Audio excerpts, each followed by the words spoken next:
Bonjour à tous, c'est Christophe pour ma chaîne NeoProDFX. Alors aujourd'hui on se retrouve pour une vidéo de présentation d'une imprimante 3D qu'on m'a envoyée au mois de mai.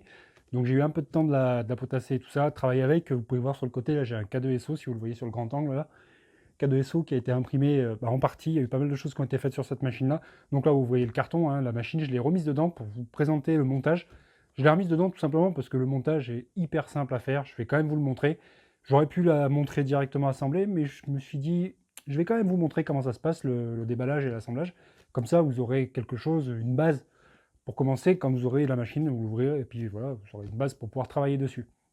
Donc du coup, je l'ai remise dedans. Donc si vous voyez des traces sur le plateau et tout, bah, c'est normal, elle a déjà servi, elle a déjà imprimé des pièces. Donc ces pièces-là, je vous les présenterai à la fin de la vidéo. Alors c'est essentiellement des pièces de K2SO du robot en fait. Il fait 2,25 m là de haut. Enfin, si je me mets à côté sur le grand angle, là, je ne sais pas si vous verrez. De toute façon, je vous le montrerai en gros plan, vous le verrez. De toute façon, je vais vous le présenter, le K2SO.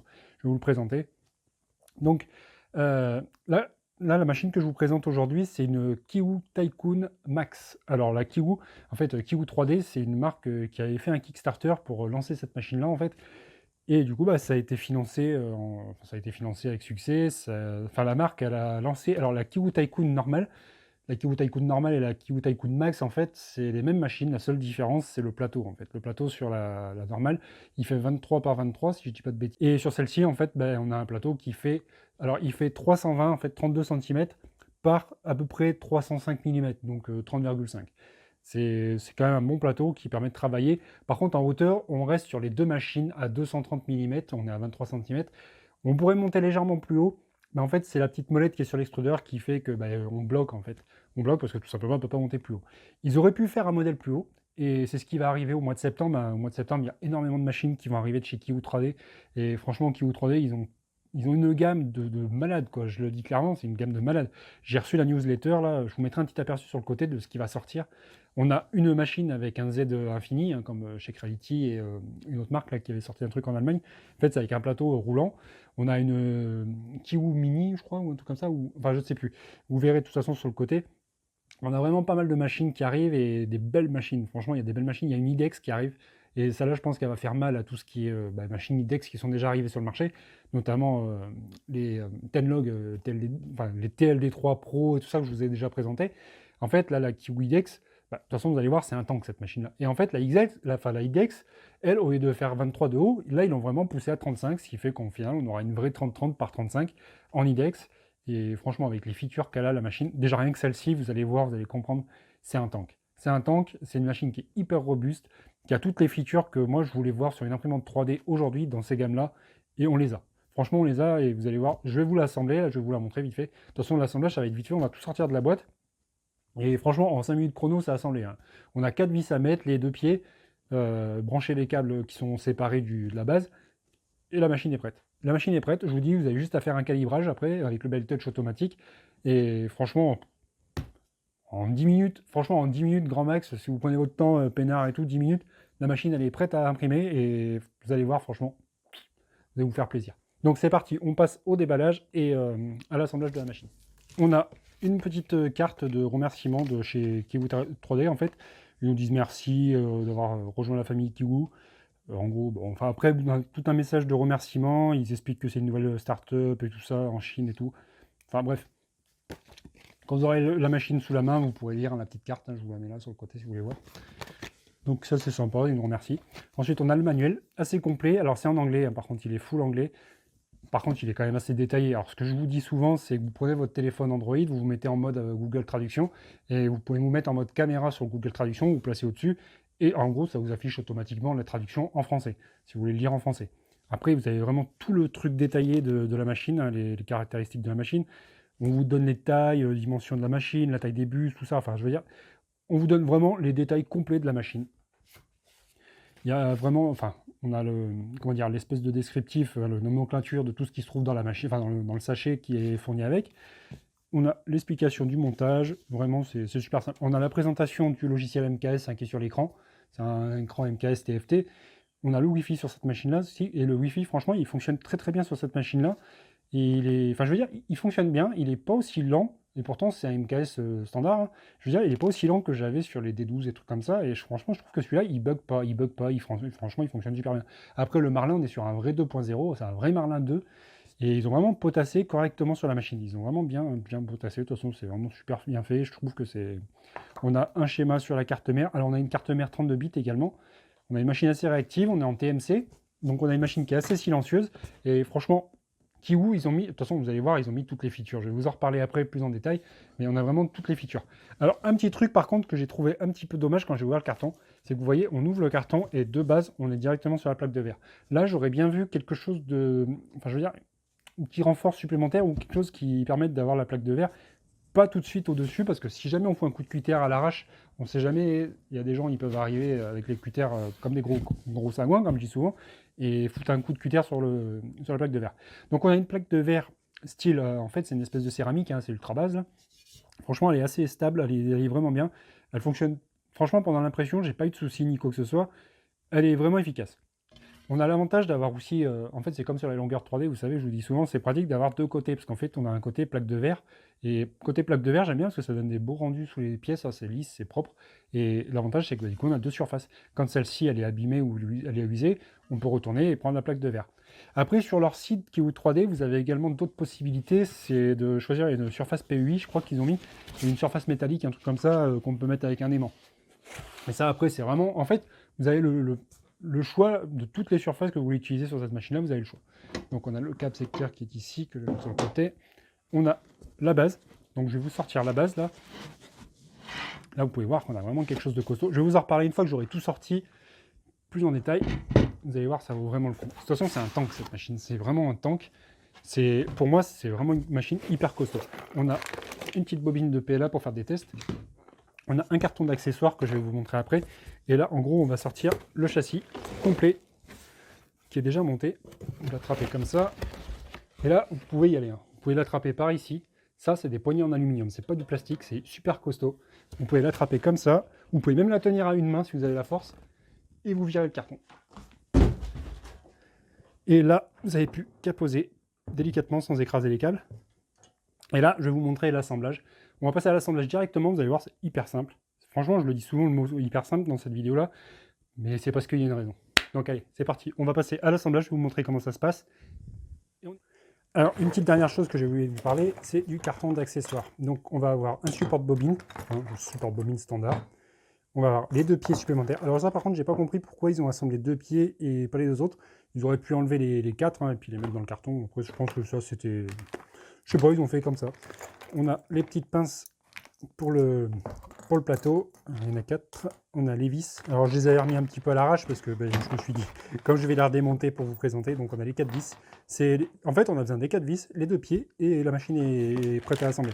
Après, on a les accessoires standards, hein, mais franchement, les accessoires, c'est complet. Vous allez voir, on a une spatule. Je ne sais même plus si je l'ai regardé. Elle n'est pas aiguisée par contre, c'est une spatule plate normalement qui n'est pas aiguisée. Ça, je trouve ça un petit peu dommage par contre. On a une pince coupante, au moins eux ils la fournissent. On a une clé de 10 et de 8 hein, pour démonter les bus si jamais il y a besoin. Alors on n'a pas d'excentrique à régler puisqu'on n'a pas de roulette sur cette machine-là. Je vais vous expliquer pourquoi. Tout simplement parce que c'est tout sur des rails et sur des axes habillés en fait. Donc ici on a les vis pour le support de bobine hein, si on a besoin. Moi le support de bobine je ne vais pas le monter tout simplement parce qu'en fait la machine je l'ai placée sur mon établi et en fait on a une tringle au-dessus avec directement le support de bobine intégré, comme ça au moins ça m'évite d'avoir... Après on a une stop supplémentaire si on explose celui qui est sur la machine. On a une buse de rechange, on a encore une petite clé ici, on a un petit tournevis, on a un câble USB. Ça c'est cool au final, on a un câble USB qui nous permet de relier la machine avec un port micro USB. Et après, on a des petits colliers de serrage si on veut faire proprement le câble management. Voilà. Franchement, c'est super simple. On n'a pas grand-chose, mais on a tout. On a l'essentiel. Donc là, on va passer à l'assemblage. Je vais vous montrer. C'est hyper facile à faire. Je vais pousser tout ça. Je vais le mettre ici. Hop là. Je vais pousser les vis du support bobine. On va garder les 4 petites pinces pour le plateau tout à l'heure. On va enlever la petite clé USB hein, avec le port micro SD. Hop, on prend les pieds. Du coup, on va monter les pieds en fait. Vous allez voir. C'est tout simple. Vous allez poser ça comme ça. Vous prenez les pieds et vous avez juste à visser. Alors les pieds, vous avez des petits écrous ici là, qui peuvent servir de contre-écrou, tout simplement. Pourquoi? Parce que si jamais votre surface où vous travaillez n'est pas plane, hein, que vous n'êtes pas horizontal, et que vous voulez mettre votre châssis le plus plat possible, ça après c'est vraiment... vu la machine, comment elle est robuste, ça vous n'avez même pas besoin de vous embêter, même si elle est de travers. Enfin, je veux dire, si le châssis est posé légèrement en avant comme ça, de toute façon la machine, elle bougera pas. Ça c'est clair et net, vous allez voir, de toute façon c'est un tank. Je l'appelle le tank et c'est pas pour rien. Franchement, elle est costaud. Donc là, c'est pas compliqué, vous avez juste à visser les pieds. Vous serrez modérément, vous n'avez pas besoin de serrer trop, à part si vous voulez éviter les vibrations métalliques. Vous essayez de serrer quand même, vous voyez, vous mettez comme ça, vous mettez un petit coup à la main, et franchement, ça bouge pas. Ça bouge pas.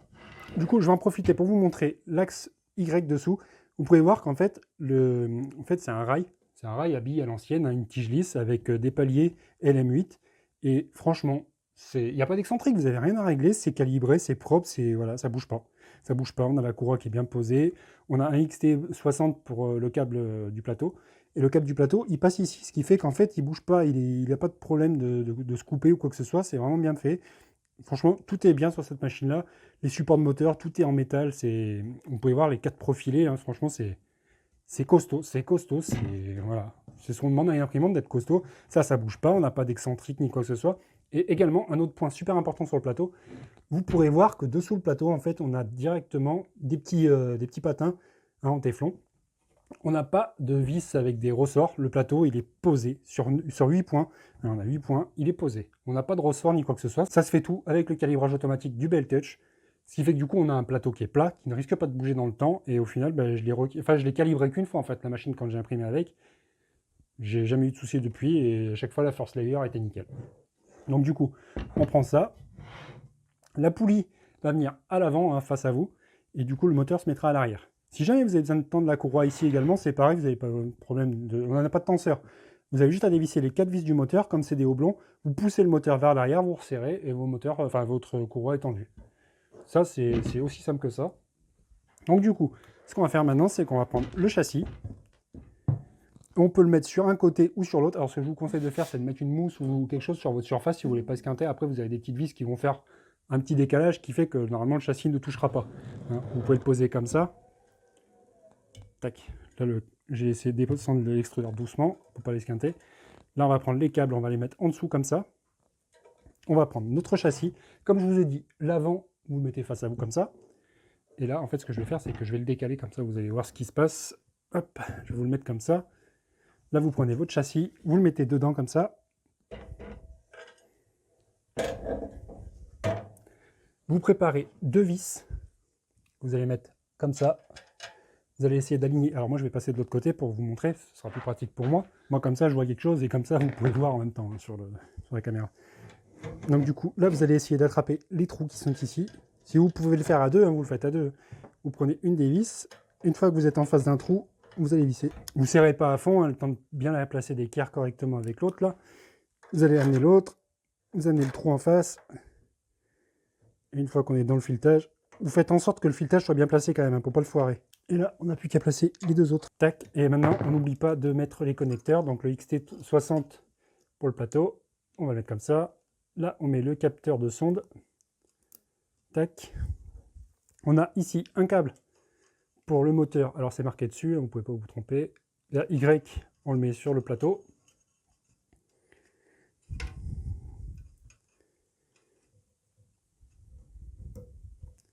Et vous en avez un autre qui est ici. Et là, on a le end-stop du Y qui se trouve à l'avant. Donc là, on a le end-stop du Y qui se met à l'avant.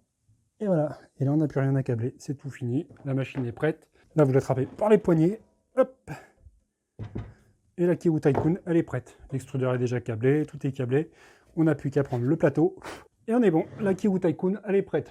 On n'a plus qu'à la brancher, faire un calibrage, et on est bon. Donc je vais vous montrer le menu sur l'écran, je vais vous présenter tout ça. Je vais vous faire un petit calibrage vite fait, et on sera bon.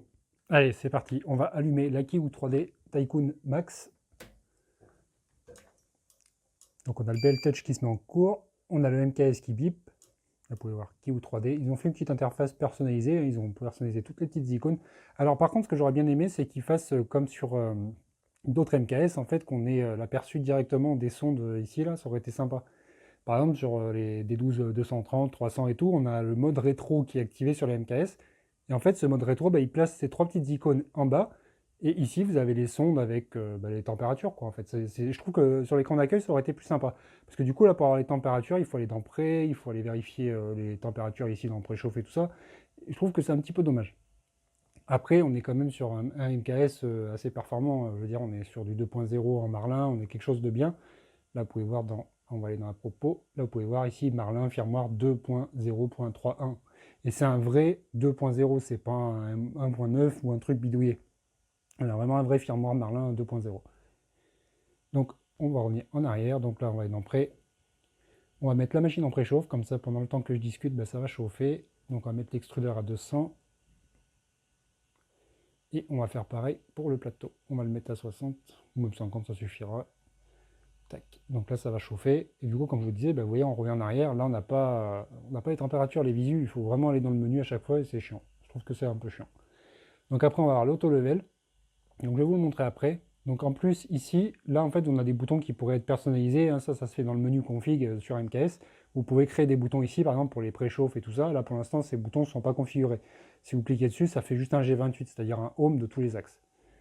Donc pour l'instant, ils ne sont pas configurés, mais vous voyez qu'on peut paramétrer des petits boutons comme sur les autres menus MKS. Hein. Je vous avais déjà fait des petits boutons comme ça sur les D12 par exemple. Donc là, on va faire un home de tous les axes. Tac. Alors, il n'y a que le Z qui n'est pas en TMC.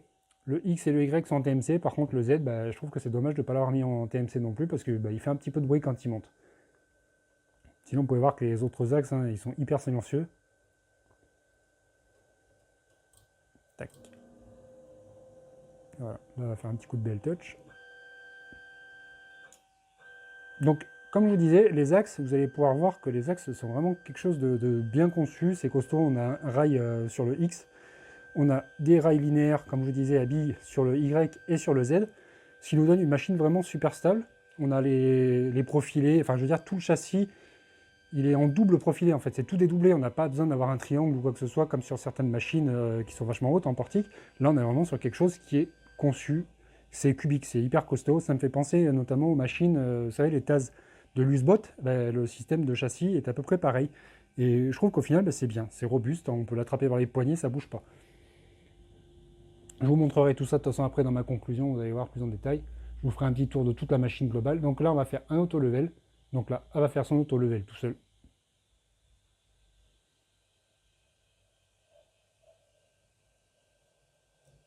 Tac. Là, du coup, j'avais fait un home, elle le refait toute seule, donc du coup... Enfin, c'était pour vérifier que j'avais tout bien branché. Il faut toujours faire un home la première fois pour être sûr qu'on a tout bien branché, éviter que ça s'écrase dans le plateau ou quelque chose comme ça, quoi.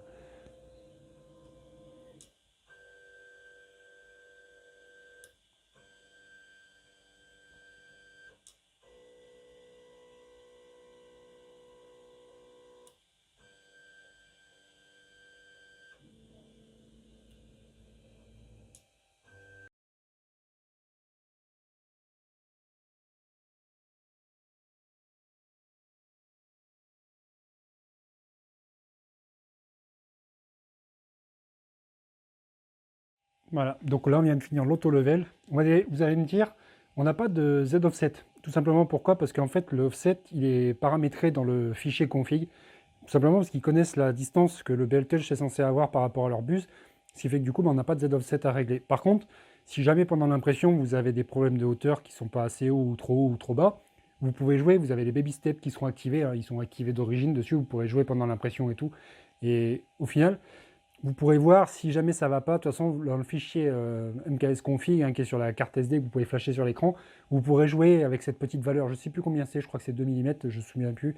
Mais en gros, c'est à peu près 2 mm l'offset entre la buse et le BLTouch. Mais en gros, quand vous allez régler ça, vous pourrez jouer après avec des 0,5, des 0,3, tout ça. Moi, je n'ai rien touché. La machine a imprimé direct dès le départ, d'origine avec les réglages de base qu'ils avaient définis. La machine, elle est réglée correctement. J'ai eu une first layer qui était nickel, qui était bien écrasée, qui était propre. Et franchement, je suis assez content pour ça. La machine est bien réglée. Là, vous voyez, on n'a rien d'autre à faire. On n'a plus qu'à faire retour en arrière, faire un fichier d'impression et lancer l'impression. Maintenant, ce que je vais faire, c'est que je vais vous faire un tour global de la machine. Je vais vous parler de toutes les features que moi, j'approuve totalement.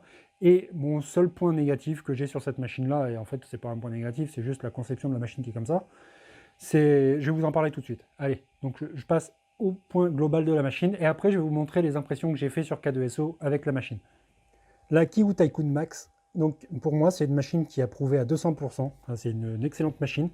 On a vraiment une machine robuste. Je vous le répète beaucoup dans la vidéo, mais les rails, enfin, je veux dire, les rails linéaires avec les tiges lisses, les paliers en LM8, le rail sur le X, le palier linéaire également sur le Z, on a un anti-backlash de chaque côté sur le Z.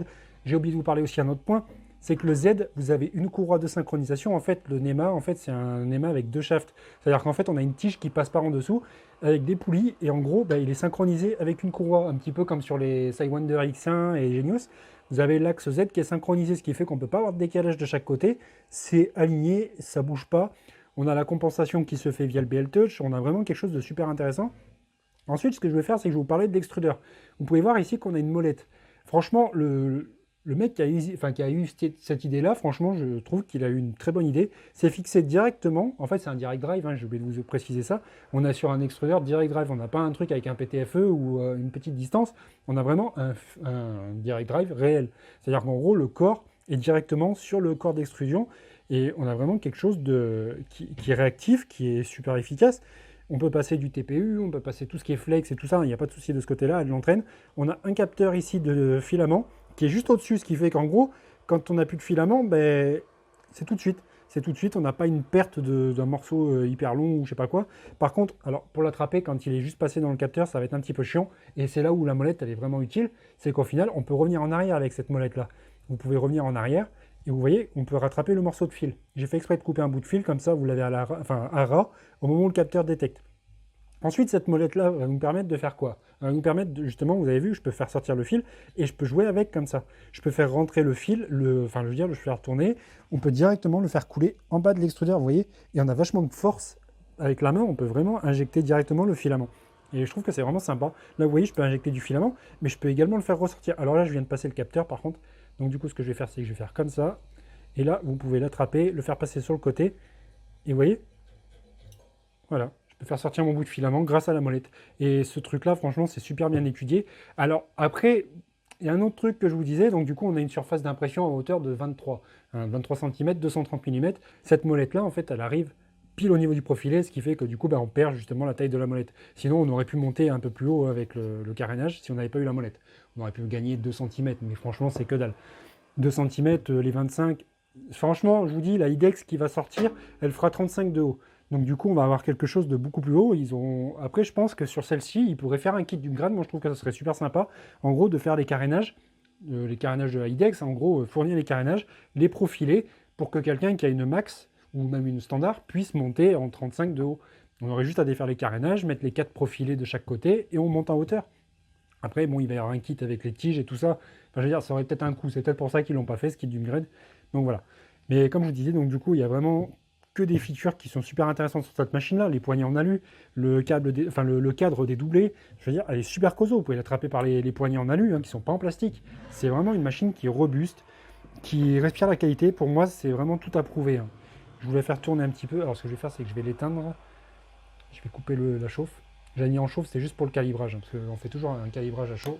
Je vais l'éteindre. Normalement, il ne faut pas faire ça, mais comme je viens d'enlever le filament, il n'y a pas de souci de ce côté-là. Donc, du coup, je vais vous faire un tour. On a de ce côté carte SD, carte micro SD. Alors, on peut utiliser les deux lecteurs. On peut utiliser le carte SD standard et on peut utiliser le micro SD. On peut utiliser les deux. On a également un port micro USB ici. Alors, également sur le dessus, on a une petite boîte de rangement. Et j'ai vu que sur leur site, ils allaient sortir une espèce de petite mise à jour qui va nous permettre, en fait, à cet endroit-là, de mettre un Raspberry Pi et de passer un Octoprint directement. En fait, on aura l'Octoprint qui sera directement branché sur le câble USB et on n'aura pas 36 millions de câbles. Et au final, en Octoprint, ça peut être sympa aussi également. Après, le Wi-Fi sur cette machine-là marche super bien. C'est un Wi-Fi, je vous invite à regarder ma vidéo sur la D12 que j'avais expliqué comment fonctionne le Wi-Fi MKS. C'est super simple, vous allez dans Cura, vous allez installer le MKS plugin et en fait vous avez directement le MKS Wi-Fi qui s'installe. Après, vous allez avoir une adresse IP qui va être définie ici via En fait, vous allez avoir l'écran, j'ai oublié de vous le montrer. En fait, dans cet écran-là, vous allez pouvoir taper votre mot de passe Wi-Fi et en gros, ça va se connecter à votre box et vous pourrez vous connecter via l'adresse IP qui sera définie par le MKS sur Cura. Ça, franchement, c'est super simple. Après, si vous voulez vraiment plus de détails sur ça, je vous l'expliquerai, mais je vous l'avais déjà expliqué dans la vidéo sur les D12. Je vous invite à regarder mes autres vidéos, de toute façon, ça peut vous servir. même pour des conseils d'impression et tout ça, c'est vraiment des petits conseils qui peuvent toujours vous servir. Après, je vais vous faire des lives un peu plus poussés dans pas longtemps, hein, qui vous permettront d'avoir plus de détails sur les trancheurs et tout ça. Je vais pousser le contenu à fond, ne vous inquiétez pas de ce côté-là, il y a la K5 Pro qui arrive dans pas longtemps, la partie 2, là je vous ai prévu. Il y a pas mal d'autres petites machines qui arrivent, vous allez voir. Vous allez voir. Là, donc du coup, mon compte rendu, enfin ma conclusion sur la Kiwi Tycoon, juste avant de vous montrer les pièces sur K2SO, si je devais lui donner une note sur 5, ça serait, franchement, je lui donne quasiment les 5. Le petit point négatif, comme je vous ai dit, c'est la hauteur. C'est uniquement la hauteur de 23, je trouve ça dommage. On aurait pu monter à 30 ou 35 sur celle-ci, hein, comme sur la IDEX qui va sortir. Ils auraient pu sur la Max. Au final, ben, on a juste le plateau qui est plus grand que la standard. Après, niveau tarif, on est à 463 euros. Hein. Alors, on a Kiwi France qui existe maintenant, on a Kiwi France. Je fais une petite mention particulière pour eux, en fait, c'est-à-dire qu'en fait, vous allez avoir un entrepôt français avec un SAV France, ils auront des pièces détachées et tout ça, ils auront les machines, la standard, la Max, ils auront d'autres machines qui vont arriver, je vous mettrai sur le côté, de toute façon, je vous avais dit en début de vidéo. Vous allez voir, c'est franchement une excellente gamme qui va se profiler à l'horizon, là, franchement, Kiwi 3D, j'espère qu'ils vont vraiment percer dans le truc, parce qu'ils ont vraiment fait des bonnes machines. C'est costaud, c'est robuste, c'est propre, c'est leur première machine, et c'est propre dès le départ, ils ont toutes les features. Pour moi, c'est approuvé. C'est approuvé, et vous allez voir les pièces que j'ai fait sur K2, franchement, j'ai fait des belles pièces. Elle n'a jamais foiré un print. Jamais foiré un print, elle m'a fait des belles pièces. Voilà. Si je devais vous donner mon avis sur cette machine-là, si je devais vous la conseiller ou pas, franchement, c'est clairement oui. Pour moi, c'est c'est la machine. C'est la machine aujourd'hui. Pour quelqu'un qui veut commencer l'impression 3D, bon, 470 euros, c'est un coût. C'est un coût, mais vous partez sur une machine fiable. Vous partez sur une machine fiable avec des axes qui sont costauds. Vous n'avez pas d'excentrique à régler, de roulettes qui risquent de s'user dans le temps, tout simplement parce que c'est des paliers linéaires. On a des rails. Ah, il faut juste pas oublier de les graisser de temps en temps. Il faut mettre un peu de graisse sur les rails. Il faut les nettoyer. Si jamais vous êtes dans un endroit poussiéreux et tout, il ne faut pas oublier de nettoyer la graisse qui risque d'avoir un peu de poussière. Mais franchement, vous avez une machine robuste qui va tenir dans le temps. Et franchement, moi, je l'ai fait imprimer. Là, je ne sais pas combien elle a imprimé d'heures, mais elle a fait pas mal de pièces, hein, sur K2. De toute façon, je vais tout vous montrer. Et la LK5 Pro, que je vais vous faire la partie 2 dans pas longtemps, franchement, elle est bien. Je vous la conseillerais aussi. Par rapport au niveau du tarif, ça n'a rien à voir. Mais franchement, si vous avez le budget, foncez sur la Kiwi. Bon, après, ça fait un petit bruit de tôle. Vous voyez, là, il y a un petit bruit de tôle. Les tôles, elles vibrent un petit peu. Alors, ce que je vous conseillerais de faire, moi, ça serait de les démonter, les tôles, et de mettre sur les rails, là, vous savez, les espèces de petits caoutchoucs qu'on trouve sur pas mal d'imprimantes 3D, genre les Creality. Vous avez des petits caoutchoucs, là, qui se mettent... Ben là, vous pouvez également en mettre sur les profilés à l'intérieur, tout simplement parce que quand le métal va être plaqué, ben en fait, ça évitera que ça fasse des vibrations. Et quand on imprime à des vitesses un peu plus élevées, ça peut arriver que des fois, cette coque-là vibre un peu. Celle-là, elle le fait moins, mais celle-ci vibre un petit peu. C'est de la tôle, hein. Après, ça reste de la tôle. Sinon, vous pouvez l'enlever, hein, si vous voulez pas la garder, ou je sais pas quoi. Niveau esthétique, après, c'est bien quand même. Mais je veux dire que la tôle vibre un petit peu. Ça, c'est un des autres petits points qui peut arriver. Quand on imprime lentement, ça bouge pas, hein. Franchement, ça bouge pas. C'est vraiment stable. Les pieds, là, ils font vraiment leur job. Le caoutchouc des pieds, là, les patins, c'est vraiment pas mal. Après, si vous le mettez sur un caisson de bois, je vous conseille quand même de mettre de la mousse en dessous des pieds aussi. Ça isolera beaucoup plus le bruit et vous aurez vraiment une machine silencieuse et agréable à travailler. Niveau ventilation, elle fait pas trop de bruit non plus. Franchement, c'est une bonne machine. Je dis beaucoup de mots franchement, mais c'est qu'il y a une raison. Voilà. Donc je vous dis, je vous présente tout de suite les objets et je vous dis à bientôt pour une prochaine vidéo.